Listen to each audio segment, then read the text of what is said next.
गतिं व्यासं ततो जयमुदीरयेत्। मूकं करोति वाचालं पङ्गुं लङ्घयति गिरिं यत्कृपातमहं वन्दे परमानन्दमाधवम्।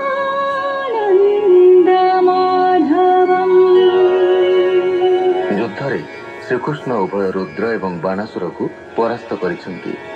रुद्र संज्ञाहीन होई पड़िसेंति। बाणासुर प्राण भୟରେ निज भुवन को पळाइछि।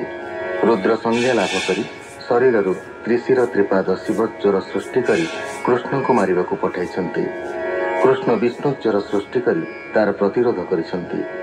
शिवज्वर युद्ध रे पराजित होई श्रीकृष्ण को स्तुति करिछि। भगवान ताकू अभय प्रदान करुछन्ति। भगवान वाच त्रिशिर शुण मो वचन मु तोते होइली प्रसन्न तोते मजर भय नाही शुण मु प्रसन्ने बोलाई तोहर मोहर संवाद शुणन्ते खंडिब प्रमाद जोर न लागुता शरीर सत्य वचन ए मोहर। हेमंत कृष्ण वाक्य शुणी जोर न मिला चक्र पाणी आनंदे गला शिव जोर शुण नृपवर। बाण जे निज पुरे थिला पुणी संग्रामे विजय कला रथे बसिला थोप भरे अर्ध सहस्र धनु करे सहस्र भुजे महारोषे बाण बरसे दश दिशे आयुध नाना रूपे धरी मिलिला जहि नरहरि। बाण बरसे महाघोर जिन्हे गगने जलधर देखि दिगज तोहर श्रवण मेदिनी प्रकाश चरण तोहर मन निशा कर रवि तो नयनु बाहार मु तोर आत्मार निकट सप्त समुद्र तोर पेट।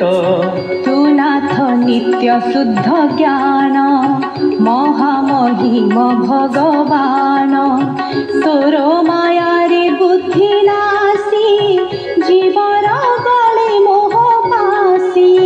पुत्र कलत्र गृह धाने बंधन तोहर वचने दुख सागरे मूढ़मती बुड़ंती पुणी प्रकाशंती हे बाणासुर भक्त मोर प्रिय सुहृद अनुचर हे हार तपे तो सहोई अभय वर देली मुहि। सेवर प्रतिपाल तोहि मोहर भावे तो सहोई असुर सुत प्रहलाद करिलानिक प्रमाद। तोर प्रसादे भावग्राही मोर सेवक रख तुहि हेमंत शंभु वाक्य शुणी हसी बोलंती चक्रपाणी।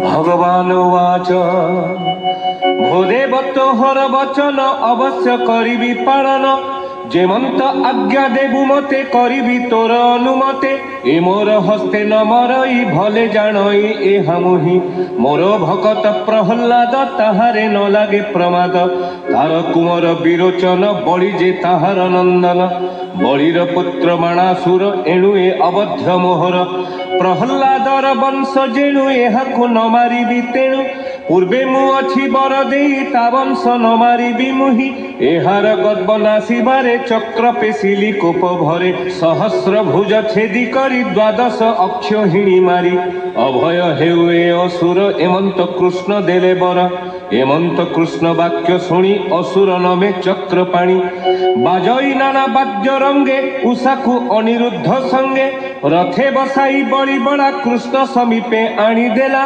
उषा सहिते अनिरुद्धे देई नमिला कृष्ण पादे जादव बड़ मध्ये हरि बर कन्यांकु रथे धरी रुद्रंकु करी नमस्कार द्वारका विजय दामोदर कृष्ण विजय द्वारा पुरी अधिके अलंकृत करी तोरण बांधी उच्च वृक्षे मार्जना कले दांड राखे मंगल द्रव्य करे घेनी आनंदे मिलिले कामिनी शंख दुंदुभि वाद्य स्वरे आशीष देले कन्या भरे आनंदे नृत्य गीत वाद्य विजय द्वारका संपद एवंत हरिहर रण जे करे श्रवण कीर्तन प्रभात काले प्रतिदिने जे प्राणी चिंते शुद्ध मने ताहार नाई पराभव निरते रखंती माधव कृष्ण मंगल शुद्ध वाणी शुणी संसारुतर प्राणी सुजन हिते भागवत कहिला दास जगन्नाथ